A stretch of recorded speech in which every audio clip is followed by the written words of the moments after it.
All right, people. So we just found out that there's a new Zinch mechanic that's pretty good. And by pretty good, I mean CA done goofed again. This thing over here, Giver of Arcane Glory, gives some reserves and power recharge, and it stacks, right? Seems pretty cool, right? And also it buffs up the spell mastery of your other casters.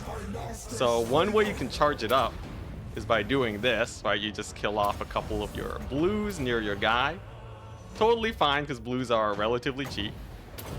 And then what you may notice after these guys are dead is that suddenly he's pretty maxed out, right? Like look at that 60-70% charge. You get the extra spell mastery. But a weird thing happens where suddenly you have one recharge per second. One Winds of Magic recharge per second. And that's because the buff, and what I think is happening, is that the spell mastery is buffing up the Chaos Sorcerers, but it's also giving them reserves and power recharge a second. So suddenly I have 99 power reserves, and I'm gaining 1 Winds of Magic a second. It's literally impossible for me to spend my Winds of Magic realistically. Also, we have infinite Zinch abilities.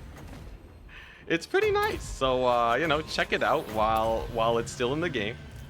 CA might be slow to patch this out. And this is my petition for CA to get a QA team to test for these things before the patch drops, because otherwise people are going to be whipping this out in tournaments. And yes, this was figured out day 1 of the patch.